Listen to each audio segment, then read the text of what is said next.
नमस्कार। आइए सुनते हैं विजयदान देथा जी की कहानी बेटा किसका। बनिए के बेटे ने ब्याह के 13 दिन बाद ही मांगलिक मुहूर्त निकलवाकर बिनज व्यापार के लिए दूर दिसावर जाने का निश्चय किया। उसकी घरनी लाज का घूंघट हटाकर जलते सुर में बोली, घर में न सास ससुर, न ननद और न देवर जेठ, मुझे यहाँ किसके भरोसे छोड़े जा रहे हो। धनी अचरज से बोला, भरोसे किसके? तुम क्या दूध पीती बच्ची हो जो अकेले नहीं रह सकती? घरनी बीच में ही बोली, बच्ची होती तो कोई डर नहीं था, भला ये दूर रहने के दिन है। यूं अधर बम में छोड़ना ही था तो ब्याह क्यों किया? लेकिन तुम्हें कमी किस चीज़ की है? तिमंजली हवेली, धन से भरे बखार, तिजोरी में अनमोल हीरे मोती, अनगिनत गहना गाठा, चादर तान कर सो और मस्त रहो। धनी से कैसी शर्म। आखिर लाचार होकर उसने न कहने लायक बातें भी साफ साफ कह दी, मगर वो न माना।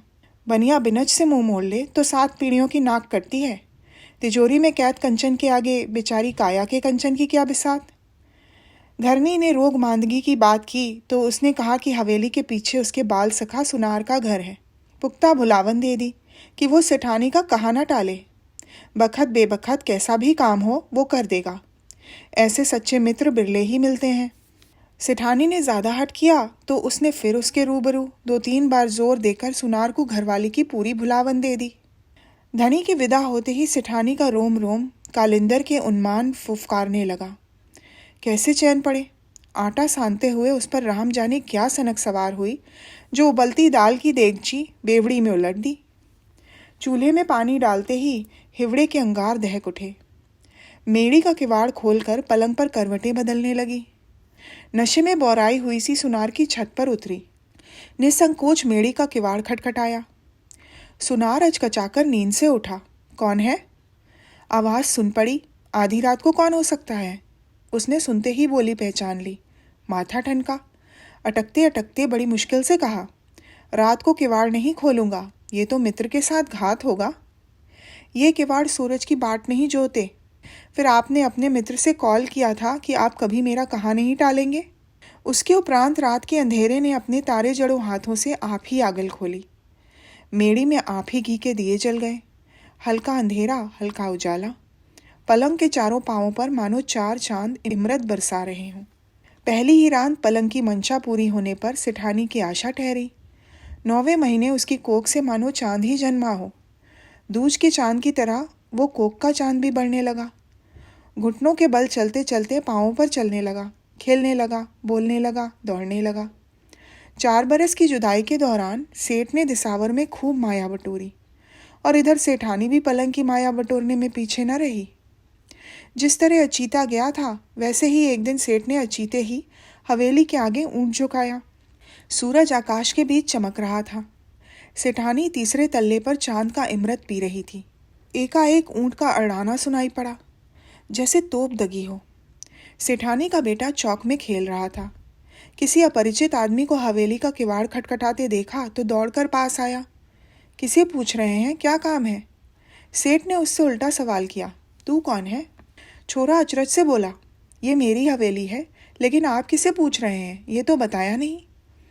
सेठ सवाल पूछने वाले छोरे का चेहरा टुक टुक देखता रहा। 4 बरस पहले देखा एक सलोना चेहरा उसकी आंखों के आगे टिमटिमाने लगा। बेटे का चेहरा माँ से कितना मिलता है, पर सेठानी ने समाचार क्यों नहीं दिया? ऐसी खुशखबरी क्यों उससे छुपाई? सेठ उसे गोद में लेता हुआ बोला, मैं इस हवेली का धनी हूँ और तेरा बाप दिसावर बिनज के लिए गया था।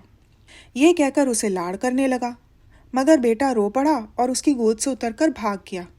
तभी सेठानी ने ड्योढ़ी का किवाड़ खोला। उसके सामने साक्षात सेठ खड़ा था और सेठ के सामने साक्षात सेठानी खड़ी थी। एक क्षण के लिए तो सेठानी को सिर पर चमकता सूरज काला नजर आया, किंतु अगले ही पल उसने आपा संभाल लिया। देह की समूची शक्ति जुटाकर मुस्कुराने की चेष्टा की। ऐसी हंसी रोने से भी ज़्यादा दुखदाई होती है। हंसी छलकाते हुए बोली, बाईं आंख फड़कने का शगुन कभी झूठ नहीं होता, लेकिन आपने आने की खबर क्यों नहीं की? सतवंती लुगाइयों को धनी के आने का अपने आप ही पता चल जाता है, खबर करने की क्या ज़रूरत है? सेठानी के कलेजे में जैसे तीर खुबा। मुंह फिराकर बड़ी मुश्किल से चेहरे के भावों को छुपाया। हवेली के धणी और 7 फेरों के ब्याहता के आने पर सेठानी को रीत की लीक तो पीटनी ही थी, किंतु उसका मन पीछे वाले मकान में भंवरे की तरह डोल रहा था। बेमन से रसोई बनाई, गुड़ का मांगलिक हलवा बनाया, पास बैठकर पंखा चलते हुए धणी को खाना खिलाया। सेठ को हलवा घी गुड़ से भी ज़्यादा मीठा लगा। बरसों बाद खाने का ऐसा स्वाद आया। ब्यालू के उपरांत सेठानी ने कैसे सेज के लिए बेसब्री दर्शाई, उसकी माया वही जाने। उसके मना करते करते जबरन दिसावर गए घड़ी से उसने ना तो कोई शिकायत की और न रूठी। 16 सिंगार करके सेज की पूरी रीत करने में भी कोई कसर न रखी। मगर सेठ को सेज का तेवड़ हलवे जैसा मीठा नहीं लगा, उल्टे मुंह कड़वा हो गया। माटी की लोथ से भला कैसा अंगर अली का आनंद आता। पलंग से उतरकर उसने एक ऐसा सवाल पूछा जिसका जवाब बिरली लुगाइयाँ ही अपने धणी को दे सकती हैं। सेठानी को टाल मटोल करते देख सेठ ने कहा, डर मत, हम महाजन हैं, बड़े लोग हैं, गंवारों की तरह ऐसी वैसी बात पर बखेड़ा नहीं करते, गुस्से को दबाना जानते हैं। तुझे सुनार की कसम, मुझे सच सच बता। सेठानी के रोम रोम में अंगारे भड़क उठे। यार की मर्यादा रखे या धणी की? धणी होता तो हाड़ मांस के कंचन को छोड़कर माटी के कंचन का लोभ करता भला? आज कसम देने वाले को दिसावर जाते वक्त सोचना था। कसम की पत रखने के लिए धणी को भी सच बताना होगा। जैसे सहेली को बता रही हो, इस तरह उसने धणी को सारी बात बता दी, कुछ नहीं छुपाया। बड़े अचरज की बात कि सेठ ने भी सारी बात इस तरह सुनी जैसे किसी दूसरी लुगाई के मुंह से सुन रहा हो। धन का लोभ और बिणच की समझ ऐसी ही होती है, इसमें अनहोनी कैसी? उसी गंभीर और ठंडे सुर में सेठ ने सुनार से कहा, तू मेरे बचपन का मित्र है, एक साथ खेले, एक साथ बड़े हुए, तुझे भाई से बढ़कर माना, तूने ये घात कैसे किया? सुनार ने सोचा, भंडा फूटना था सो फूट गया, अब आनाकानी करने में कोई तुक नहीं। बेधड़क जवाब दिया, लुगाई से बड़ा मित्र नहीं होता। जब वो घात करने से नहीं चूकी तो मेरी क्या जिनात? और तुम्ही ने तो कहा था कि कभी उसका कहा ना टालूं। मैंने मना करने में कोई कसर नहीं रखी, परंतु वो नहीं मानी तो मैं क्या करता? मुझे दोष देना फिजूल है। सुनार इतनी समझदारी की बात करेगा, सेठ को सपने में भी इल्म न था। बोला, मैं किसी को दोष नहीं देता, न सेठानी को न तुझे। मैं तो अपने आप को भी दोष नहीं देता, जो होना था हो गया, लेकिन आपस में कोई विवाद ना हो तो अच्छा है। तेरे अंश का होते हुए भी इसका बाप मैं क्या लाऊंगा? मेरा बेटा मुझे दे दे। 4 बरस का बेटा 4 बरस पहले बिड़च करना सीखेगा। सुनार ने सोचा, अब पोल खुली गई है तो असल बात के लिए शर्म कैसी। कहा, जब बेटा मेरा है तो कोई और इसका बाप कैसे हो सकता है? मैं अभी जिंदा हूँ। बेटे पर माँ से ज़्यादा बाप का हक होता है। हर बात में लोभ अच्छा नहीं। लेकिन सेठ किसी भी सूरत में लोभ छोड़ने को तैयार ना हुआ, ना ही सुनार ने गम खाया। आखिर सुनार इस बात पर राजी हुआ कि सेठानी न्याय करे सो कबूल। दोनों उसके पास गए, अपना अपना हक जताया। सुनकर सेठानी की अकल चकरा गई।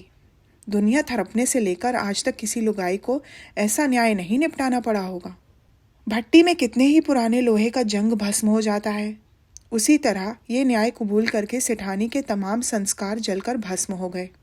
झूठी लाज शर्म परे हटाकर कहने लगी, सेठ मेरे धणी हैं, सुनार मेरा वाहिला है। जब तुम्ही को मुझसे फैसला करवाते और अपना अपना हक जताते हुए लाज नहीं आई तो मैं ही लाज का मुखौटा क्यों ओढ़ूं? अब मुझे किसका डर? फिर धणी की ओर देखकर कहने लगी, तुम माया के लोभी लुगाई की देह का सौदा करने में भी नहीं चूके, फिर तुम्हें ब्याह करने का क्या हक है? बेटे पर हक जताने वाले यूँ दुसावर नहीं जाते। मैं मान जाती तो सब दबा ढका रह जाता, ना होते हुए भी तुम इसके बाप कहलाते।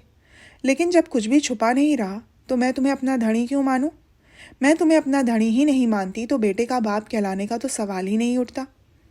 उसके उपरांत उसने निसंकोच भाव से सुनार से कहा, हम तीनों जानते हैं कि बेटा तुम्हारे बीच का है। खुद भगवान पूछें तब भी मैं सच्ची बात से इनकार नहीं करूंगी। लेकिन मेरे बेटे पर बाप का हक जताने वाला उसकी माँ को घर की धणियानी माने तो मैं झगड़े का सही फैसला कर सकती हूँ। सुनार का चेहरा स्याह पड़ गया, जैसे चील ने उसके गले से अनमोल हार झपट लिया हो। पाँव की उंगलियों की ओर देखते हुए बोला, बेटा मेरा है सो मेरा ही रहेगा, मरकर भी किसी को नहीं दूंगा। लेकिन उसकी माँ को घर की धणियानी बनाऊं, इतना मूर्ख मैं नहीं। जो अपने धणी की नहीं हुई वो मेरी कब होगी? ऐसी चिनाल लुगाई को तो मैं अपने गले की हड्डी नहीं बनाऊंगा। ये तो बखत बखत के दांव हैं। सेठानी को एकाएक भरोसा न हुआ।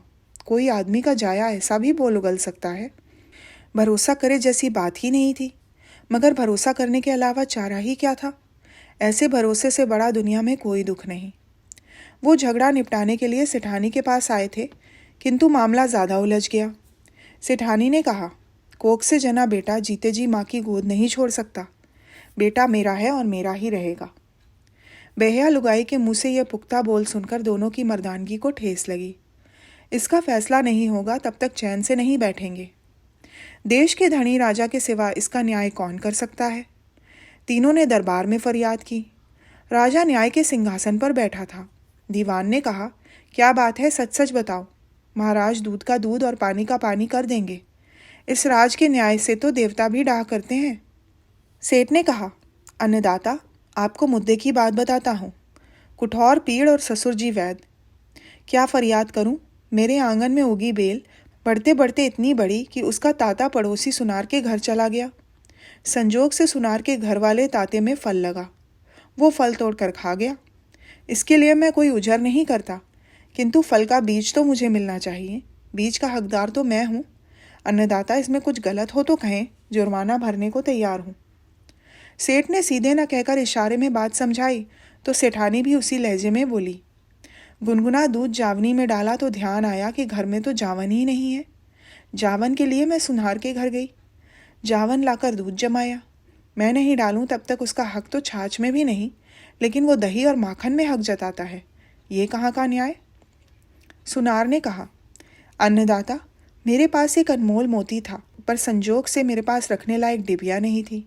मैं मानता हूँ कि सेठानी ने मुझे मोती रखने के लिए डिबिया दी, परंतु उससे मोती उसका तो नहीं हो जाता। उनकी अनोखी फरियाद सुनकर राजा और दरबारियों की अकल चकरा गई। बातें तो तीनों की ठीक लगती हैं, लेकिन फैसला क्या करें? खूब माथा पचाया, मगर कुछ समझ में नहीं आया। इनका न्याय नहीं सुलटाया तो सारे राज की शेखी जड़ जाएगी। झरोखे में बैठी राजकुमारी भी उनकी फरियाद सुन रही थी। राजा को गतागम में देखकर उसके पास आई और उसने खरा न्याय किया।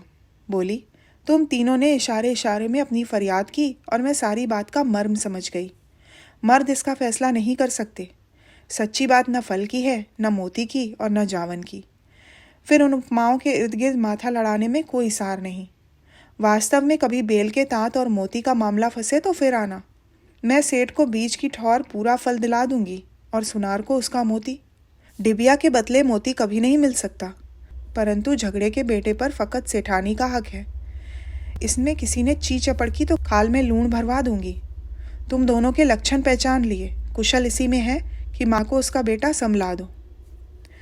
तो ये थी विजयदान देथा जी की बेहद रोचक कहानी।